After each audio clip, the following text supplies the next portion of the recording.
A igreja precisa ter nas mãos a espada da verdade. Nós precisamos combater as heresias. Só assim nós venceremos a guerra pela verdade. E como eu digo sempre, nós estamos baseando as nossas mensagens nesse livro do pastor John MacArthur, A Guerra pela Verdade, que nós colocamos o mesmo tema dessa série de mensagens. Ele é um livro bastante esclarecedor sobre a carta de Judas e sobre esse tema, né, que é do combate às falsas doutrinas, e a gente precisa estudar muito a respeito desse assunto para que a gente possa estar consciente do papel que a igreja tem, e principalmente na identificação dessas mensagens e dos falsos doutrinadores, vamos assim dizer. E para continuar, né, essa que será a quinta mensagem dessa série, eu queria que você abrisse sua Bíblia na carta de Judas, é o penúltimo livro da Bíblia, e nós vamos ler dos versos 12 até o verso 16. Judas, versículos 12 até o 16. Diz assim a palavra de Deus: estes homens são como rochas submersas em vossas festas de fraternidade, banqueteando-se juntos sem qualquer recato, pastores que a si mesmos se apacentam, nuvens sem águas impelidas pelos ventos, árvores em plena estação dos frutos destes desprovidas, duplamente mortas, desarraigadas, ondas bravias do mar que espumam as suas próprias sujidades, estrelas errantes para as quais tem sido guardada a negridão das trevas para sempre.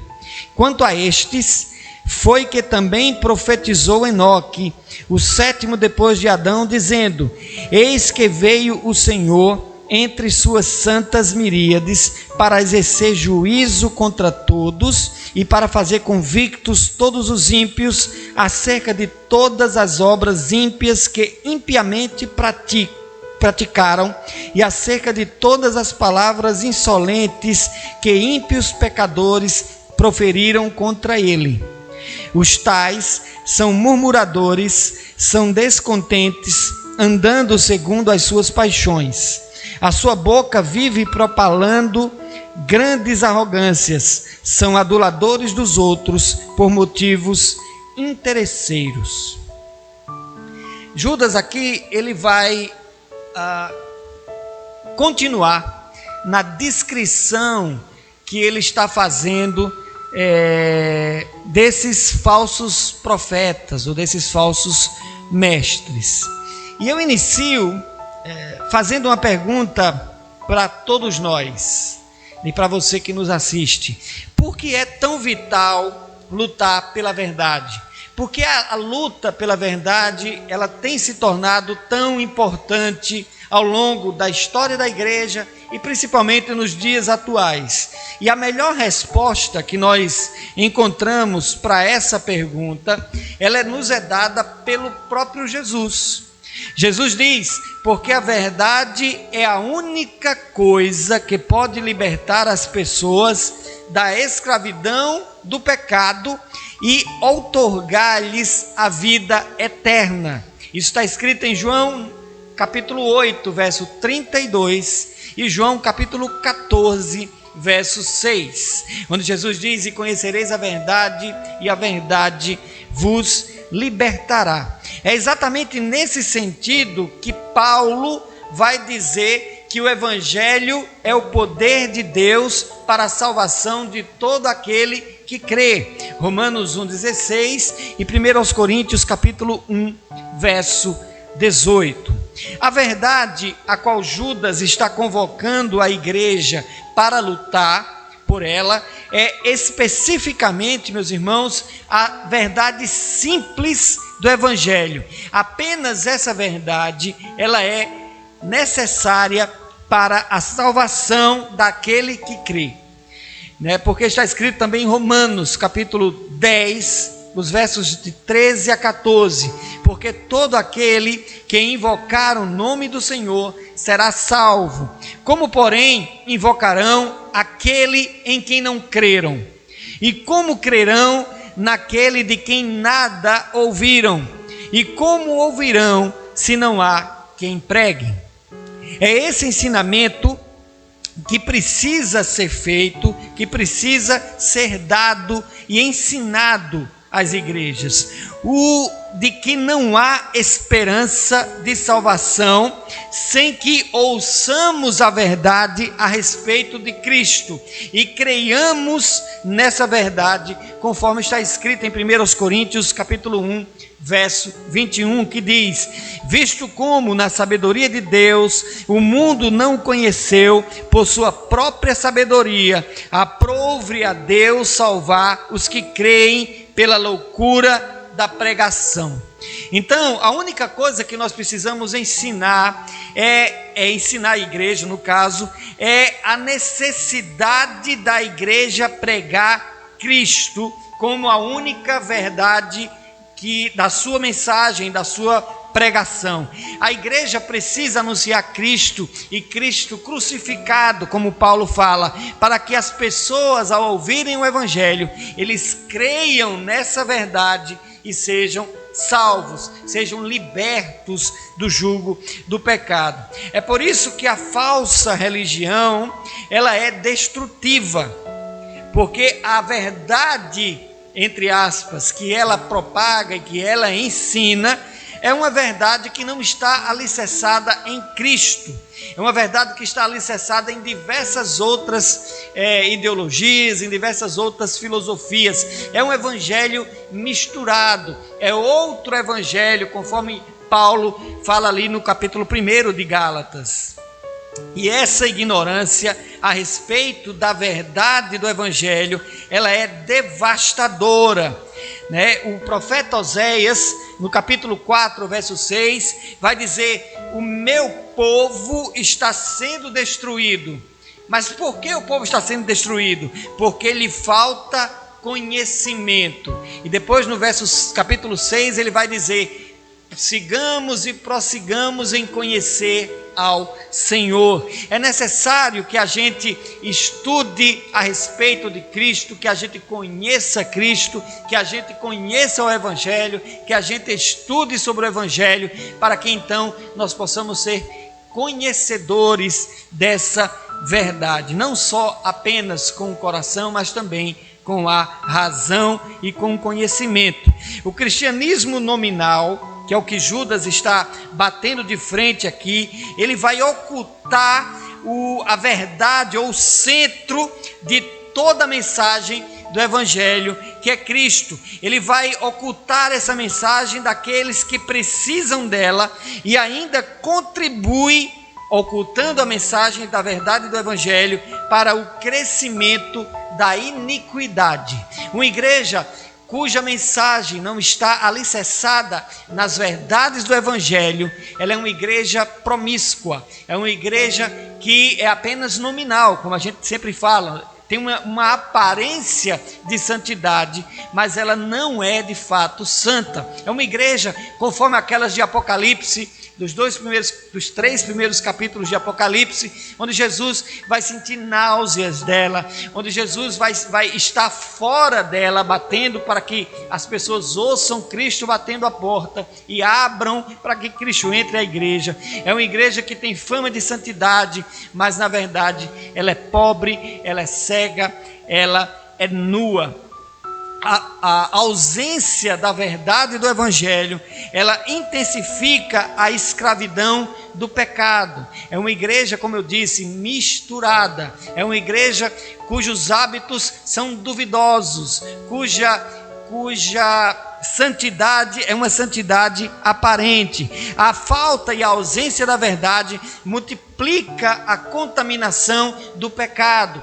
Torna-se então uma igreja permissiva, uma igreja onde ela é conivente com determinados erros e até aceita e incentiva os seus praticantes no seu meio. Uma igreja cuja verdade do evangelho está ausente nela aumenta as consequências do pecado. São igrejas que não se cansam de promover escândalos, tanto na comunidade em que ela está, quanto dentro dela mesma, porque ali é um ambiente totalmente permissivo e que contribui para que a iniquidade se intensifique e se multiplique. Em outras palavras, ensinar erros que corrompem o evangelho é uma atitude normal dentro dessas igrejas e dentro da pregação desses falsos mestres. Eles ensinam erros como se fossem verdades, e isso não é um pecado insignificante. Isso não é algo que a igreja deva olhar e fazer vista grossa. Pelo contrário, Judas então prossegue nessa carta na descrição desses crentes, convocando a igreja a combatê-los, mas combatê-los com a verdade. Eu sempre digo que essa é uma guerra que ele nos convoca para lutar não com a fé, mas pela fé. É a fé que está em jogo, é a doutrina que está em jogo, e a gente precisa lutar por ela. Essa é a mensagem, né? Então ele vai começar, ou vai continuar o que ele começou nos versículos a partir do 9, ele vai continuar na descrição, nas características destes homens e desses tipos de cristãos nominais. A primeira delas, que a gente vê aí no versículo 12, e a maioria delas estão no versículo 12 do texto que nós lemos, Judas vai chamá-los de rochas submersas. Esta expressão, lá no original, pode ser entendida como arrecifes ou manchas.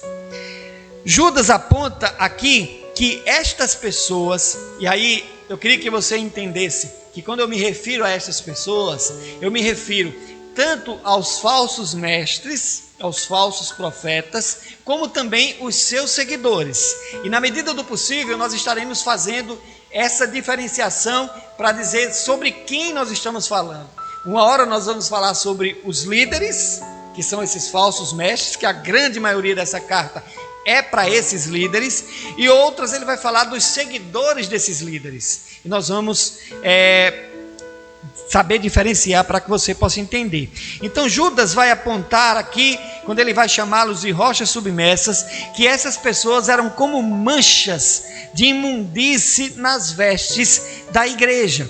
Ou o mais provável é que por causa da presença deles, tanto dos líderes quanto dos seus seguidores, a viagem que Deus havia programado para a igreja poderia terminar num naufrágio. Ele trabalha aqui com a figura de um navio que está seguindo viagem, ou que está andando em viagem, e que pode bater em rochas submersas, em arrecifes que estão submersos na água e que podem perfurar o casco e fazer o navio naufragar. A presença dessas pessoas na comunhão, ou que aí é o que ele vai chamar de festas de fraternidade, contaminava o meio, ou deixava o ambiente da igreja um ambiente contaminado. Judas aqui, ou manchado, como ele usa essa expressão ali em cima. Judas aqui menciona então, quando ele vai se referir a festas de fraternidade, ele vai se referir à ceia do Senhor e também às refeições que a igreja fazia em comum, conforme está descrito ali em 1 Coríntios, capítulo 11, dos versículos 20 a 30, onde a igreja tinha o hábito de fazer refeições em comum. Eles juntavam-se ali, as famílias, e se alimentavam em conjunto. Então, Judas vai dizer que a presença desses falsos mestres e dos seus discípulos manchavam a comunhão, manchavam a igreja, mesmo no meio de festas de fraternidade. Depois ele vai seguir na sua descrição e vai chamá-los de pastores que a si mesmo se apacentam, ainda no verso 12.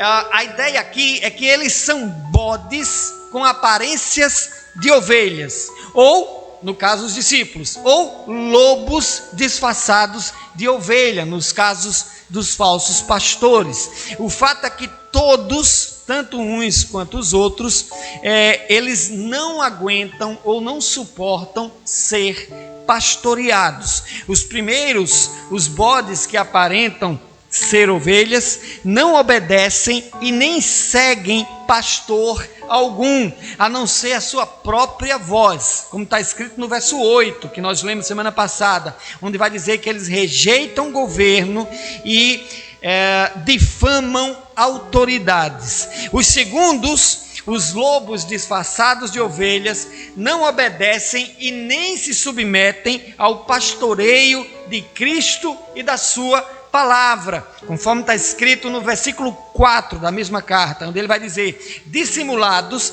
transformam em libertinagem a graça do nosso Deus, e caem no mesmo erro de Balaão, conforme está no verso 11, que profetizava por um alto salário ou por um alto cachê. E é o que a gente mais vê hoje, meus irmãos, são pastores que parecem mais estrelas. Eu já assisti um sermão do pastor Hernandes Dias Lopes, onde ele vai dizer que aonde o sol da manhã brilha, não há espaço para estrelas brilharem. E a ideia aqui, do caso do pastor Hernandes Dias Lopes, é que tem muitos pastores que chamam para si a atenção. Tem pastores que, como ele diz lá no sermão, que divulgou, mandou a sua secretária dizer que ele não prega mais em igrejas, ele só prega agora em congressos ou com acima de uma determinada quantidade de pessoas. E isso é esse estrelismo, são os Balaãos da vida, né, da modernidade, que acabam ajustando os seus sermãos e as suas bênçãos de acordo com o tamanho, com o tipo, com o gênero e com o valor da plateia que vai pagar para ele. Judas continua aqui no verso 12, ainda nas características desses homens, desses discípulos. Ele vai chamá-los de nuvens sem água. Os falsos mestres, eles prometem uma vida espiritual abundante, enquanto seus discípulos fingem vivê-las. Ou seja, os falsos mestres fingem uma vida espiritual abundante, cheia de recursos, cheia de poder, cheia de unção, como eles mesmos falam, enquanto seus seguidores fingem viver essa vida que eles anunciam.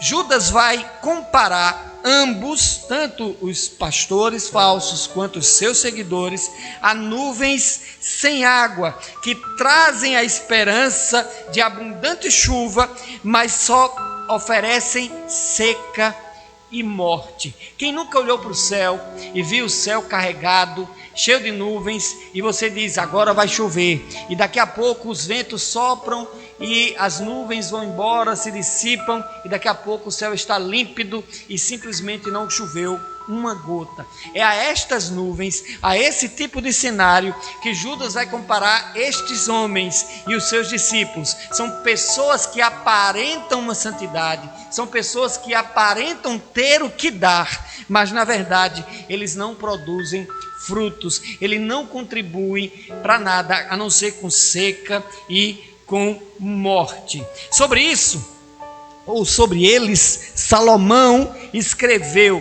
e essa aqui é uma citação indireta do Antigo Testamento que Judas vai fazer.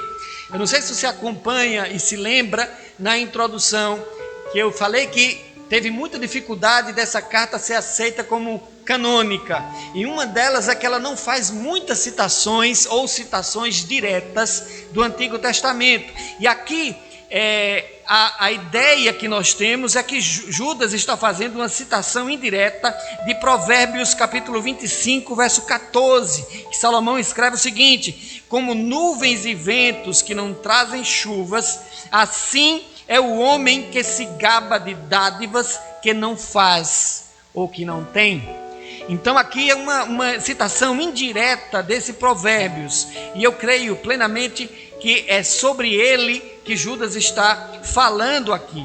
Então esses homens, eles pregam e vivem um evangelho falso que leva a...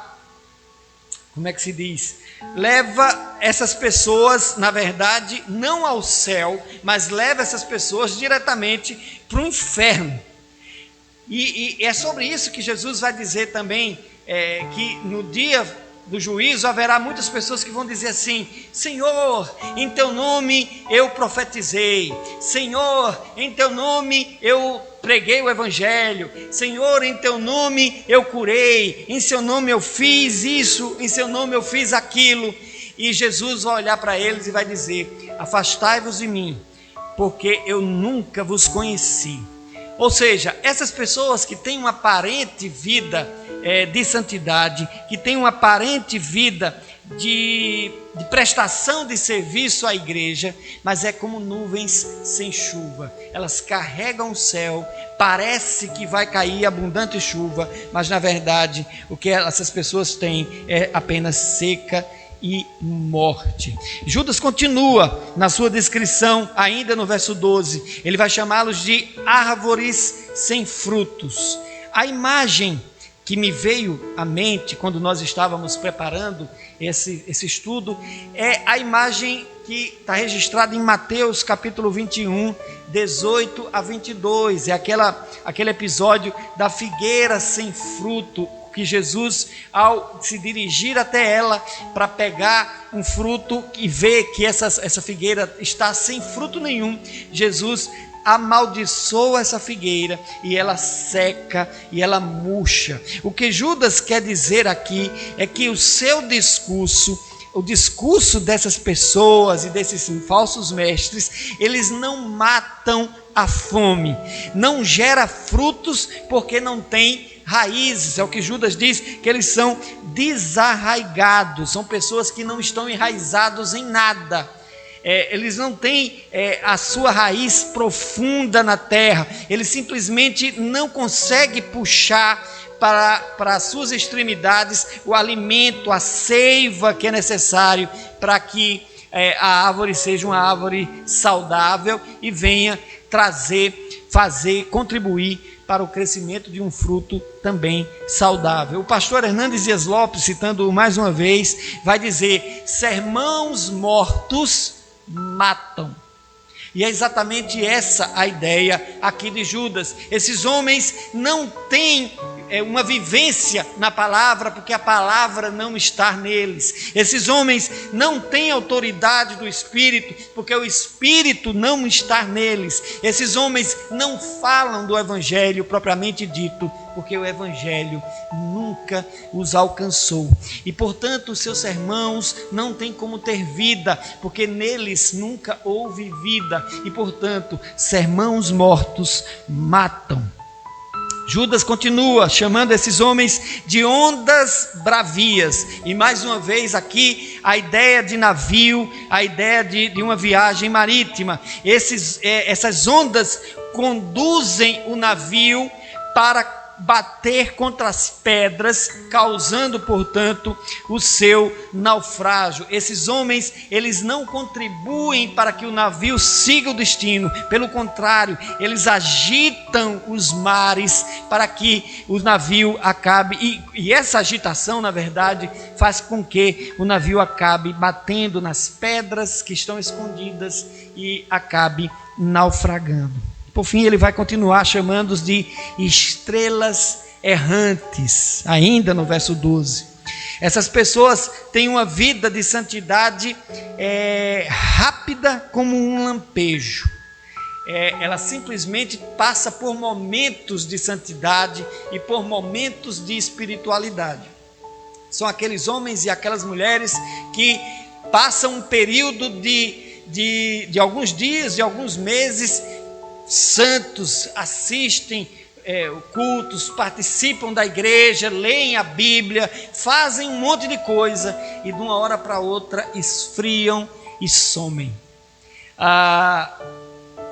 é aquele tipo de crente que só aparece na igreja para tomar ceia, por exemplo, ou que só aparece em ocasiões especiais. Eles têm, como as estrelas errantes, um brilho rápido, mas é um brilho sem sentido e sem valor algum, porque esse brilho não ilumina nem as suas próprias mentes. Esses brilhos que eles têm é temporário. Esse brilho não causa mudança nem na sua vida. A luz que emana desse brilho não consegue iluminar nem os seus próprios caminhos. E é por isso que Judas vai chamá-los de estrelas errantes. São como aquelas estrelas cadentes que brilham intensamente, de uma hora para outra se apagam e somem e nunca mais são vistas. A verdade revelada no versículo 14 agora, que é um dos textos que torna esse texto de Judas difícil de interpretar,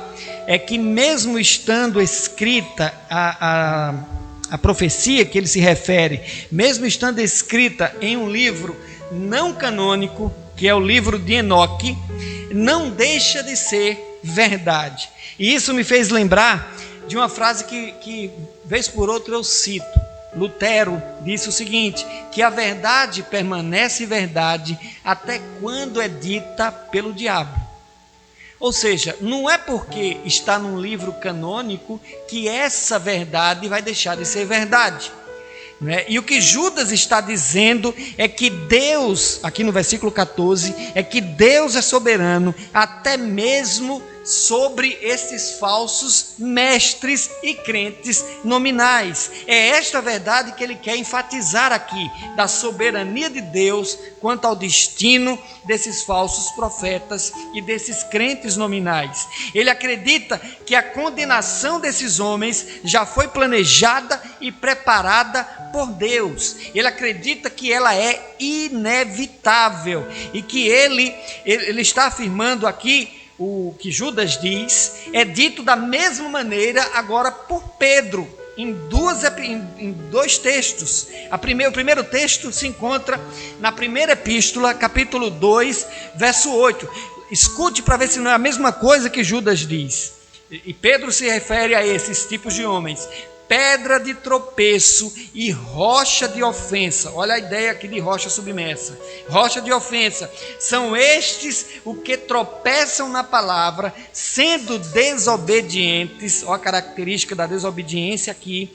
Para o que também foram postos. O que Pedro está querendo dizer aqui é que esses homens desobedientes, esses que são pedra de tropeço e rocha de ofensa, são homens que vieram para este propósito. É isso que Pedro diz na primeira epístola, capítulo 2, verso 8. E na segunda epístola, capítulo 2, verso 3, Pedro vai dizer o seguinte: também, ainda falando desses mesmos homens, também movidos por avareza, farão comércio de vós com palavras fictícias, para eles o juízo lavrado a longo tempo não tarda, e a sua destruição não dorme. Ou seja, a ideia de um julgamento iminente, a ideia de que há um julgamento já preparado por Deus para esses homens, também está presente aqui em Pedro. Portanto, não é o fato de Judas citar um livro não canônico que vai tornar essa verdade uma mentira. Como Lutero diz, eu repito a frase: a verdade permanece verdade até quando dita pelo diabo. E Judas conclui a descrição dessas pessoas no verso 16 da seguinte forma, da seguinte maneira. Ele vai chamá-los, além de tudo que ele já chamou até agora, ele vai dizer que esses homens são murmuradores, como o povo do deserto que não entrou na terra santa. Ele vai comparar estes falsos crentes e esses falsos mestres àquele povo de coração duro e de cerviz dura que Moisés falou, que andaram no deserto de maneira desobediente. E ele vai falar que esse povo murmurava, e esses homens e esses crentes falsos crentes também são murmuradores. Nada os agrada, nada vai fazer com que eles estejam satisfeitos. Segundo, ele vai dizer que eles são descontentes. Acompanhe comigo aí no verso 16. Eles são descontentes, nada os agrada e por isso murmuram tanto. E como os murmuradores deveriam vagar no deserto por 40 anos, e assim foi feito, esses crentes vagam sozinhos com as suas murmurações e com o seu descontentamento. Eles davam vazão à insatisfação com o caminho que caminhavam no deserto e com a vontade de Deus para com eles na condução do povo através da liderança de Moisés. Então eles não gostavam de absolutamente nada. Eles murmuravam e estavam descontentes com o que Deus havia decidido para eles. Eles murmuravam e estavam descontentes com o homem que Deus colocou para liderá-los. Eles murmuravam e estavam descontentes até com o maná. Tem um texto agora que eu não lembro a referência, mas que eles chamam o maná que Deus providenciava diariamente para eles. Ele vai chamar esse alimento de maldito.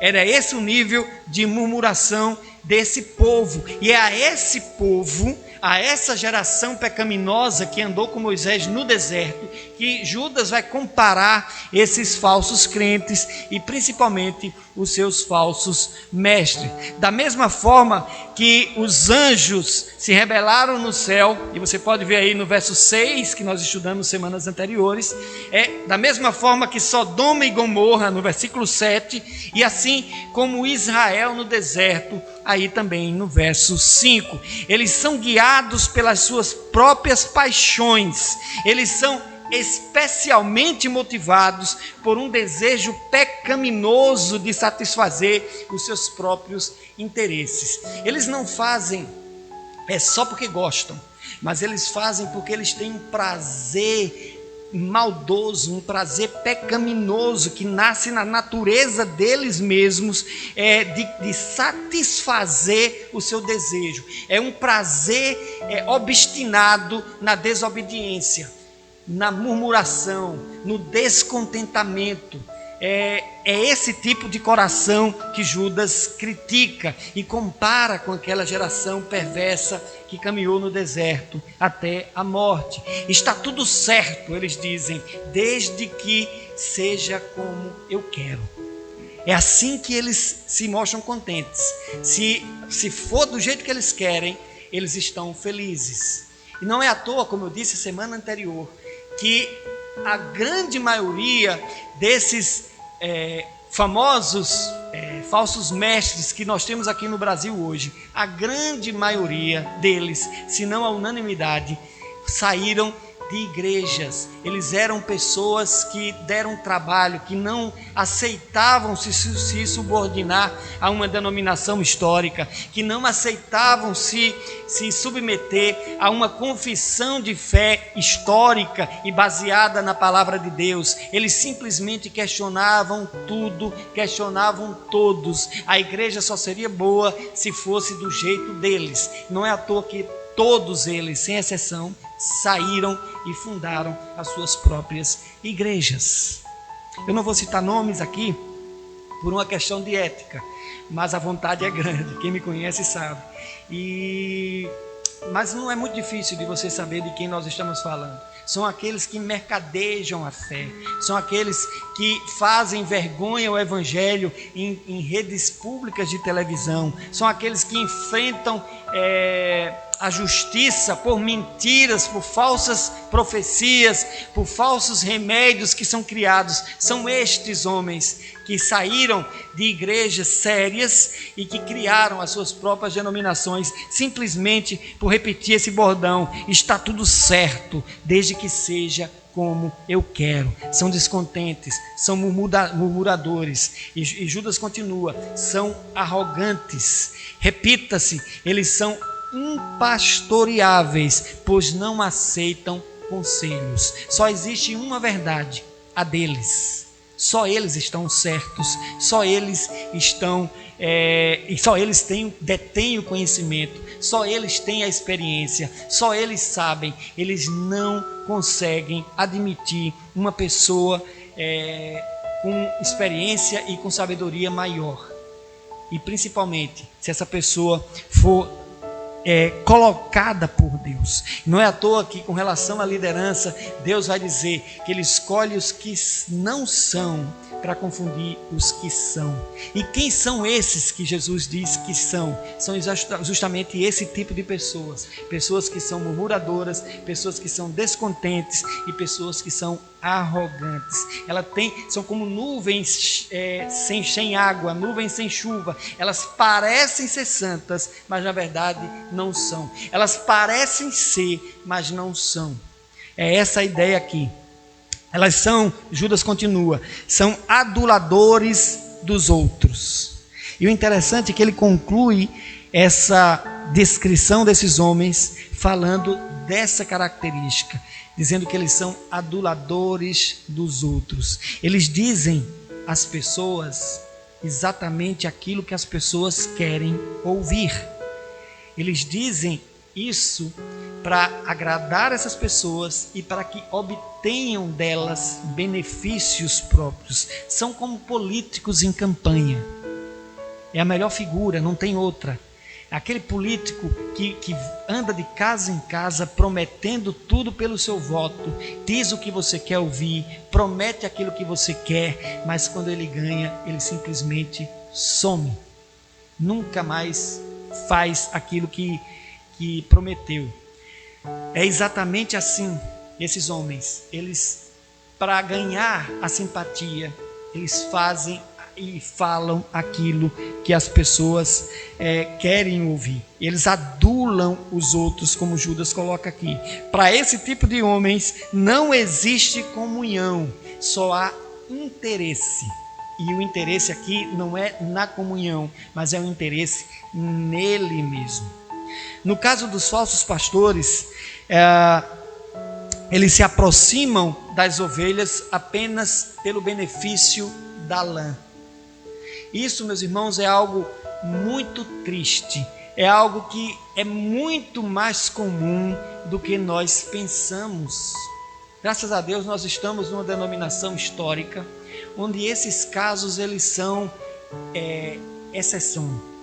São muitos raros esse tipo de caso, mas se a gente sair do nosso arraial e der uma volta por aí, a gente vai ver que isso é muito mais comum do que a gente gostaria que fosse. Tem muita gente que está ferida na batalha, muita gente que são feridas por pastores, muita gente que tem um coração massacrado, que tem o seu psicológico arruinado por conta de falsos mestres e de falsas promessas do Evangelho. É disso que Judas fala. São pessoas que adulam, são pessoas que mantêm as pessoas pelo seu próprio interesse, e quando ele consegue aquilo que quer, ele simplesmente abandona. É como aquele pastor que, após tirar a lã da ovelha, a abandona, sem saber e sem querer saber se ela vai sentir frio, se ela está ameaçada agora por insetos. Ele simplesmente recolhe a lã e coloca a ovelha lá para que ela esperar que o próximo lote cresça. É contra esse cristianismo, meus irmãos, que Judas vai convocar a igreja para brigar pela verdade. Esse é um quadro muito triste e pesado, como eu já falei. E Judas não esconde nada daquilo que ele está vendo. Ele não esconde nada da igreja. E isso escrito, por incrível que pareça, no meio do século I. E isso que torna a Bíblia um livro divino, que parece que foi escrito hoje à tarde. Parece que foi escrito hoje à tarde para sair no jornal de amanhã. Porque é um texto atualíssimo. É exatamente isso que nós vemos. E essa é a verdade. A gente precisa convencer a igreja a brigar por essa verdade, porque a verdade liberta, como disse Jesus. A verdade santifica, como está escrito em João 17:17. E a verdade para nós, a verdade é Cristo. Ouçamos, portanto, meus irmãos amados, o que ele nos ensina por meio do livro sagrado, por meio do livro santo e por meio de homens que se dedicam a ensinar as palavras contidas nesse livro. É sobre esses homens que nós precisamos obedecer. Se ele prega a palavra, se ele se submete ao pastoreio de Cristo, ele é digno de ser ouvido, é digno de ser respeitado, e a sua autoridade não é dele, mas da autoridade do livro que ele está pregando. Portanto, que Deus nos abençoe, que Deus nos ensine a guerrear pela verdade, que Deus nos ensine a ser cristãos com a visão aguçada, para que a gente possa identificar esses falsos crentes e esses falsos pastores. Que Deus nos ajude, que Deus nos proteja nessa guerra pela verdade, em nome de Jesus. Amém. Graças a Deus.